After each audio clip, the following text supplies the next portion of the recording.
let's look at an RC circuit. So we draw it like this. We have a battery.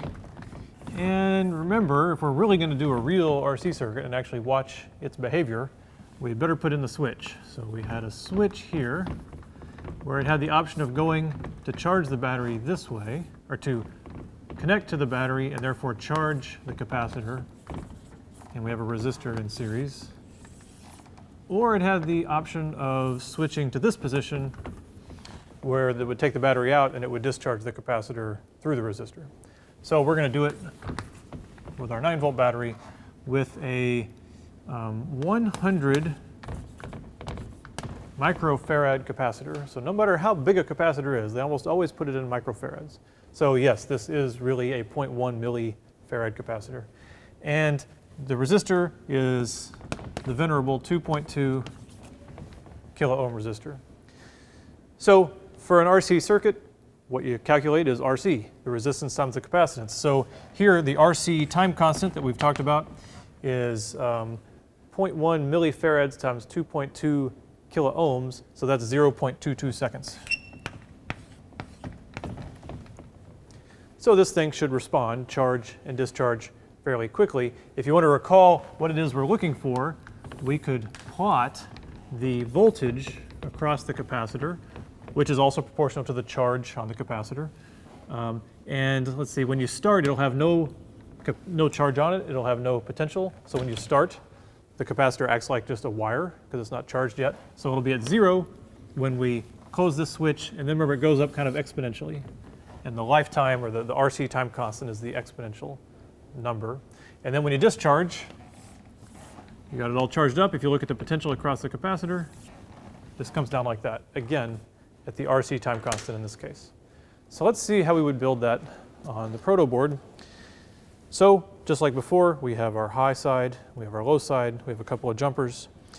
We have a capacitor. This is the 0.1 millifarad capacitor. It's an electrolytic capacitor, so you want to look for this little negative sign. That means that that needs to be the low side of the potential that you put on the capacitor, because electrolytic ones are polar. They only work one way. They only work well one way.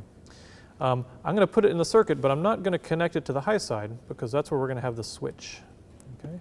So here it is in the circuit, capacitor like that, and here is our 2.2 kilo ohm resistor, so that connects with the capacitor there, and we'll bring it back to ground.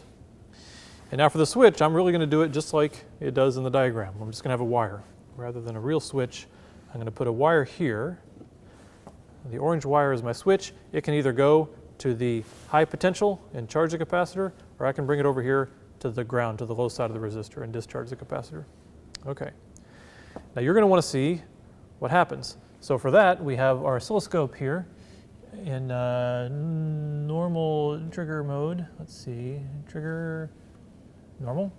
And it's measuring just a voltage. It's measuring just a potential difference wherever I put it. So I'm going to put it across the capacitor. So I'm going to put 1 on the high side of the capacitor, the red on the high side of the capacitor, and the black on the low side of the capacitor here.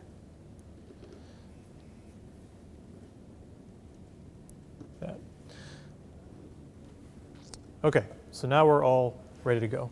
We get one blank trigger here. There we go. And I'm going to take the orange wire, and we're just going to touch the charge side and watch it go.